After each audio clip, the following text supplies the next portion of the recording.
दुर्योधन की मृत्यु के बाद उसकी पत्नी भानुमति का क्या हुआ? महाभारत में दुर्योधन ही एक ऐसा व्यक्ति था जिसने अहंकार में चूर होकर अपने प्राण गंवा दिए थे। यदि वह अपने आप को सर्वोपरि ना समझता तो उसका ऐसा हश्र ना होता। उसके कारण पूरे कौरव वंश का नाश हो गया था। लेकिन क्या आपको यह पता है कि दुर्योधन की मृत्यु के बाद उसकी धर्मपत्नी भानुमति का क्या हुआ? आइए जानते हैं इस वीडियो में। दोस्तों, एक बड़ी प्रसिद्ध कहावत है कि कहीं ईंट कहीं का रोड़ा। भानुमति ने कुनवा जोड़ा। इस कहावत में जिस भानुमति का नाम लिया जाता है वह कोई और नहीं बल्कि दुर्योधन की पत्नी है। महाभारत ग्रंथ में बहुत सुंदर कन्याओं जैसे कुंती, द्रौपदी, गांधारी समेत कई पात्रों का जिक्र किया गया है, लेकिन इसमें दुर्योधन की पत्नी भानुमति के बारे में काफी कम जिक्र किया गया है। लेकिन ऐसा नहीं है कि दुर्योधन की पत्नी भानुमति का जीवन एक सामान्य स्त्री की तरह नहीं बीता था। भानुमति का महाभारत के अलावा स्वयं का एक अलग इतिहास है। दोस्तों, भानुमति कलिंग के राजा चित्रांगद की बेटी थी। पृथ्वी लोक पर द्रौपदी के बाद जो सबसे सुंदर स्त्री थी वह भानुमति ही थी। सुंदर होने के साथ साथ सुशील व चतुर भी थी तथा विनम्र स्वभाव की महिला भी। भानुमति के पिता ने उसका स्वयंवर रचाने की योजना बनाई। बता दें कि भानुमति कुंती पुत्र अर्जुन से विवाह करना चाहती थी। स्वयंवर में सभी क्षत्रियों को निमंत्रण भेजा गया। वहीं दुर्योधन भी अपने मित्र के साथ पहुंचा। मन में अर्जुन को अपना पति बनाने की इच्छा रखने वाली भानुमति उसकी प्रतीक्षा कर रही थी। लेकिन स्वयंवर में अर्जुन नहीं आए और वहां पधारे गए। क्षत्रियों में से भानुमति अपना वर चुनने को मजबूर थी। कहते हैं कि जब राजकुमारी भानुमति हाथ में माला लेकर अपनी अपनी दासियों के साथ दरबार में आई और एक एक करके सभी राजाओं के पास से गुजरी। जब दुर्योधन के सामने पहुँचे तो वह दुर्योधन सामने से निकल गई, जिस पर दुर्योधन क्रोधित हो गया तथा भानुमति के हाथ से माला जबरदस्ती अपने गले में डलवा ली। यह सब देखकर सभी राजाओं ने अपनी अपनी तलवार निकाल ली। ऐसे हालात में दुर्योधन ने भानुमति का हाथ पकड़ा और वे उसे महल से जबरदस्ती उठा लाया। भानुमति किसी भी सूरत में उस अहंकारी दुर्योधन से विवाह नहीं करना चाहती थी, लेकिन उसके अपहरण में दुर्योधन के मित्र ने भी उसकी मदद की। इधर राजा चित्रांगद भी अपनी बेइज्जती के कारण दुर्योधन से बेहद नाराज थे। इधर भानुमति को हस्तिनापुर ले आने के बाद दुर्योधन ने उससे यह कहा कि भीष्म पितामह भी अपने भाइयों के लिए अंबिका और अंबालिका का हरण करके लिए आए थे। यह सब सुनने के बाद ना चाहते हुए भी मजबूरी में भानुमति ने दुर्योधन को अपना पति स्वीकार किया। समय बीतता गया। दुर्योधन और भानुमति के दो जुड़वा बच्चे हुए, जिनमें एक पुत्र था और एक पुत्री।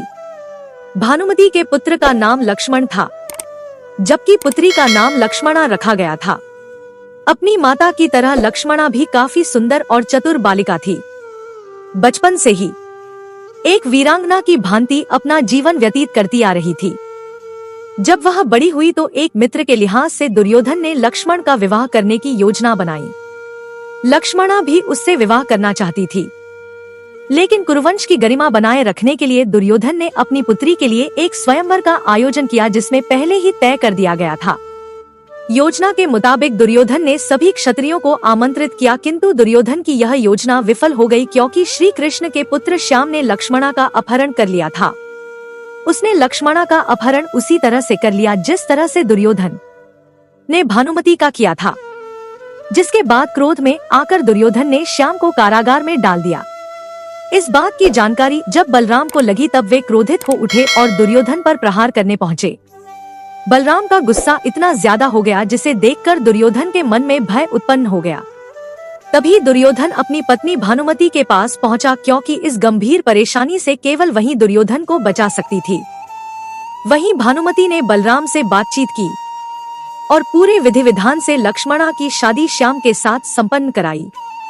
समय बीतता गया और महाभारत के प्रलयकारी युद्ध में भानुमति का पुत्र लक्ष्मण अर्जुन पुत्र अभिमन्यु से युद्ध करते हुए वीरगति को प्राप्त हो गया था। युद्ध के अंत में दुर्योधन भीम के हाथों मारा गया। जब युद्ध खत्म हो गया और सब कुछ धीरे धीरे सामान्य रूप से अपनाने लगे, तब भानुमति ने कुछ ऐसा किया कि वह इतिहास बन गया। दरअसल युद्ध का अंत होने के बाद समाप्ति के कुछ समय बाद भानुमति ने अर्जुन से पुनर्विवाह की जाहिर की। उस समय ऐसा नियम था कि विवाह करने से दो पक्षों के बीच की लड़ाइयाँ समाप्त समझी जाती थी। भानुमति ने यह फैसला इसलिए सुनाया है क्योंकि वे सदा सदा के लिए कौरवों और पांडवों की लड़ाई का अंत करना चाहती थी, जो भयंकर प्रलय लेकर आया था। उसके इस फैसले से पूरा परिवार एक बार फिर एक साथ आ गया था, जिसके बाद अर्जुन ने भी भानुमति का यह प्रस्ताव स्वीकार किया और उसे अपनी 8वीं पत्नी के रूप में अपनाया। कहा जाता है कि कौरवों और पांडवों के बीच की अद्भुत लड़ाई सिर्फ भानुमति ने ही दूर की थी। इसीलिए तभी से भानुमति पर यह कहावत बैठ गई, कहीं की ईंट कहीं का रूढ़ा। भानुमति ने कुनवा जोड़ा। इसके साथ ही बता दे कि भानुमति महाभारत की उन महिलाओं में भी शामिल है जो अपने अंदर कई रहस्य समेटे थे। उन चमत्कारी महिलाओं में दुर्योधन की पत्नी भानुमति का भी नाम आता है, क्योंकि वह युद्ध कला, शतरंज और कुश्ती में पारंगत थी। ऐसा कहा जाता है कि एक दिन कुश्ती में उसने दुर्योधन को भी पटकनी दे दी थी। ऐसा कहा जाता है कि भानुमति का गठन के साथ अच्छा संबंध था। दोनों एक दूसरे के साथ मित्र बनकर रहते थे। दोनों की मित्रता काफी प्रसिद्ध थे।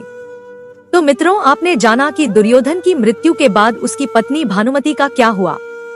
आशा करती हूँ यह जानकारी आप लोगों को अच्छी लगी होगी। अच्छी लगे तो लाइक करें, अपने दोस्तों के साथ शेयर करें, मेरे चैनल को सब्सक्राइब करें और कमेंट में जय श्री कृष्णा अवश्य लिखें। कहानी सुनाने के लिए बहुत बहुत धन्यवाद। मिलती हूँ एक और अच्छी कहानी के साथ।